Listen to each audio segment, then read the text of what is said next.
नमस्कार, मैं हूं आपके साथ पूर्णिमा मिश्रा।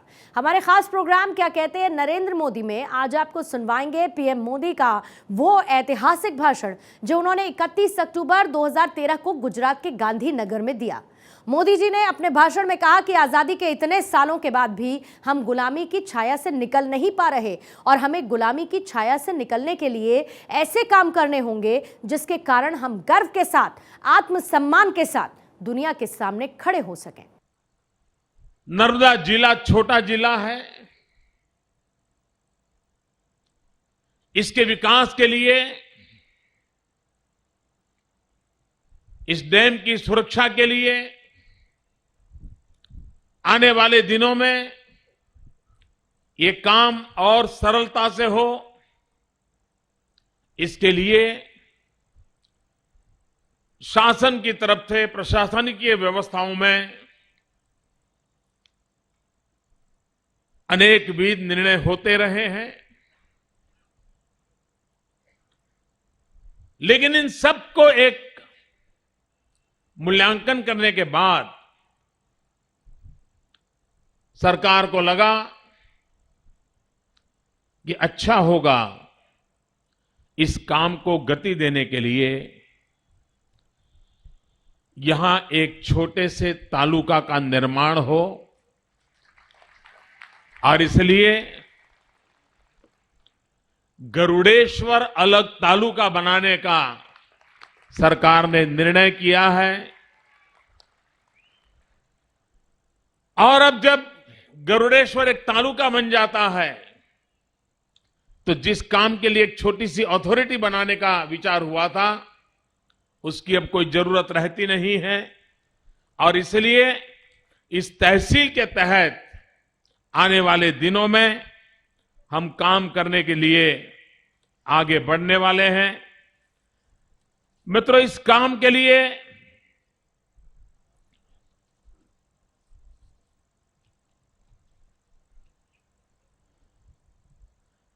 उसी प्रकार से कुछ सुझाव आए थे उपरवास में पानी मिलने के लिए। मैं मानता हूं कि मेरे आदिवासी भाइयों का इस पर पूरा अधिकार है, वो पानी उनको मिलेगा। इसी प्रकार से करजन योजना की गोरा डिस्ट्रीब्यूशन चैनल में से वहां के किसानों को पानी मिले, ये लंबे अरसे से मांग रही है। टेक्निकल सॉल्यूशन हमने भी खोजा है, और इसलिए उस क्षेत्र के लोगों को भी पानी मिलेगा। नर्मदा का डाबा कांठा यानी बाईं ओर का जो किनारा है, उन्हें भी नर्मदा का सिंचाई का लाभ मिले, उस दिशा में भी सरकार की तरफ से आने वाले दिनों में उस कार्य को संपन्न किया जाएगा। मित्रों, ये सरदार वल्लभ भाई पटेल का सपना था, जिसके कारण नर्मदा नदी पर ये सरदार सरोवर बांध, और इसी सरदार सरोवर बांध से नर्मदा का जल गुजरात और राजस्थान में पहुंचाने का प्रयास। मित्रों, किसी जमाने में कोई एक अगर पानी की परब भी बना देता था, अगर अपने घर के बाहर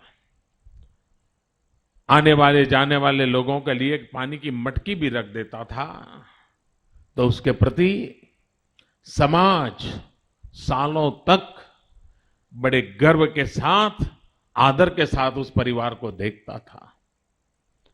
हमारे यहां पानी का सर्वाधिक मूल्य है, विशेषकर गुजरात और राजस्थान में, क्योंकि हम पानी के संकट को झेलते आए हैं। हमारे अंदर इतनी उद्यमशीलता होने के बावजूद भी, एंटरप्रेन्योरशिप होने के बावजूद भी, हमारी काफी शक्ति पानी की व्यवस्था में लगी रही। आज भी गुजरात सरकार का सर्वाधिक बजट किसी एक काम के लिए देना पड़ता है, वो पानी के लिए देना पड़ता है। मित्रों, इतना ही नहीं,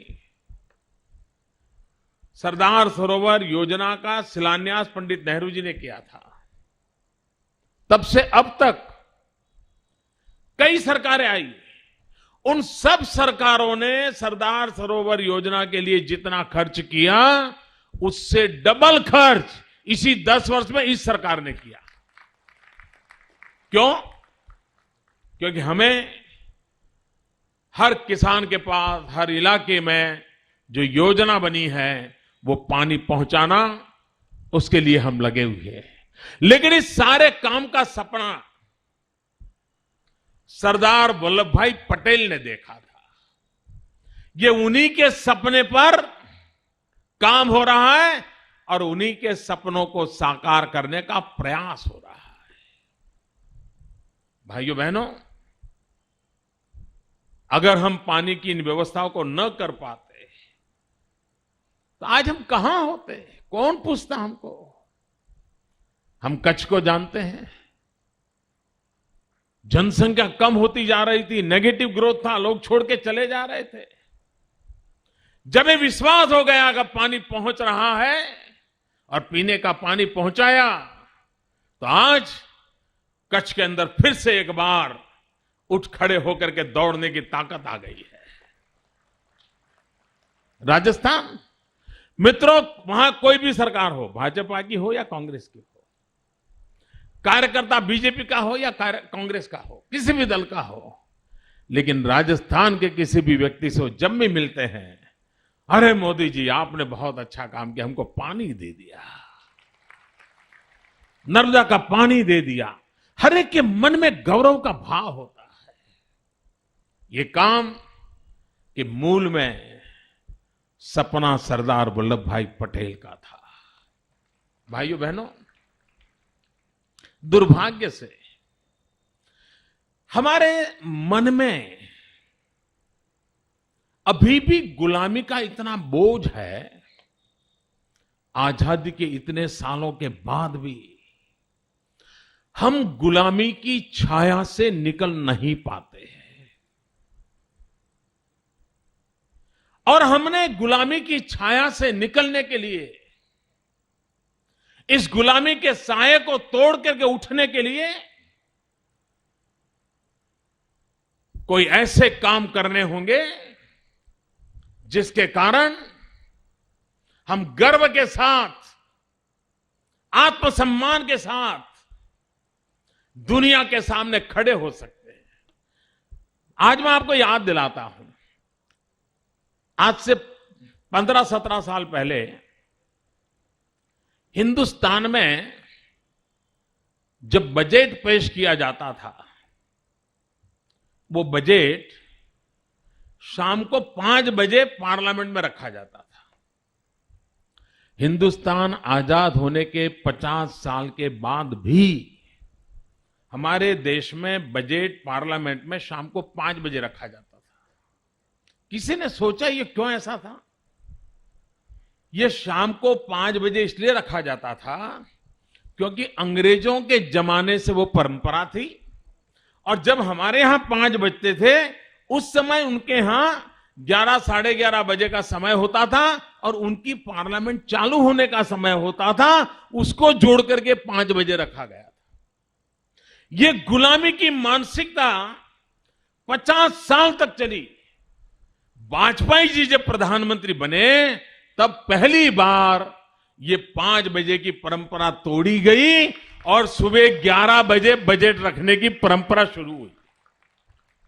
कहने का तात्पर्य यह है कि हमारे सोच में, हमारे पूरी क्रिया प्रक्रिया में हमें पता तक नहीं होता है कि गुलामी किस कदर हमको दबोच रही है, हमें मानसिकता से कितना दबा करके रखा है। मित्रों, उसके सामने एक स्वाभिमान के साथ खड़े होने की आवश्यकता होती है। पूरे विश्व में हिंदुस्तान के प्रति हीन भाव से देखने की आदत हो गई थी। इंडियन ठीक है, हिंदुस्तान से ओ चलो चलो बाजू में जाओ, बाजू में, यही दुनिया में चलता था। जब वाजपेयी जी ने शासन में आने के कुछ ही महीनों में अणु विस्फोट किया, न्यूक्लियर टेस्ट किया, सारी दुनिया ने हिंदुस्तान का लोहा मानना पड़ा। यह देश सर ऊंचा करके खड़ा हो सकता है, यह विश्वास पैदा हुआ। और उसके बाद दुनिया की कोई ताकत अगर हिंदुस्तानी का नाम सुनती है तो एक बार तो देखते यार कुछ तो है।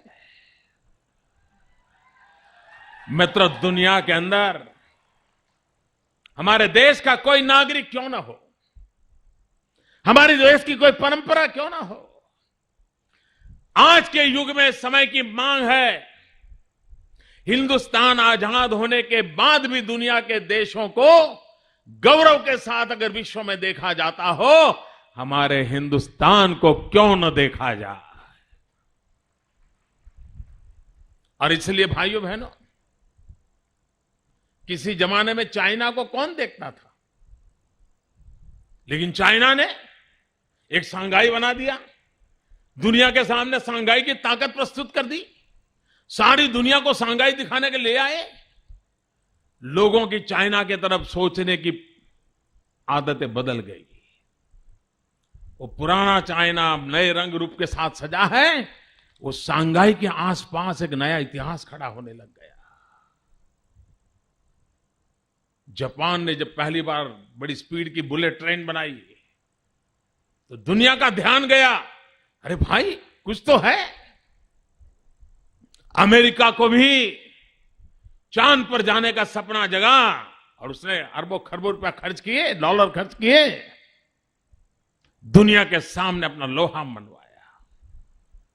भाइयों बहनों, विश्व का हर देश, और आज समय की मांग है कि हमने भी हमारा एक ग्लोबल पोजीशनिंग करना चाहिए। 125 करोड़ का देश विश्व के सामने अनेक तरीकों से एक ताकत के मन में उभरना चाहिए। वो अनेक मार्ग हो सकते हैं, एक ही मार्ग नहीं हो सकता। अनेक क्रिया प्रक्रियाएं होती हैं और जरूरी होती है। आज भाइयों बहनों, ये सरदार पटेल का स्मारक सिर्फ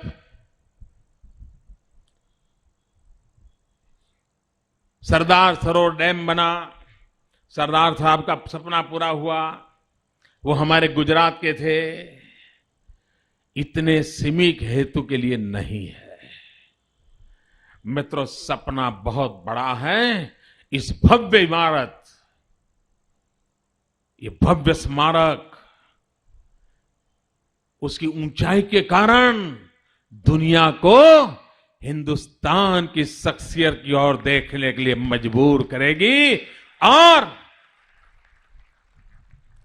यह देश दुनिया को कैसे दिशा दिखा सकता है, इतने बड़े राजे रजवाड़ों को एक करने का भगीरथ काम, अंग्रेजों की कूटनीति का पर्दाफाश, भारत के नेतृत्व का, धरती से जुड़े हुए नेतृत्व का सामर्थ्य हम दुनिया के सामने प्रस्तुत करना चाहते हैं। और मित्रों, ये बात माननी पड़ेगी। अगर इतिहास की धरोहर की ओर देखें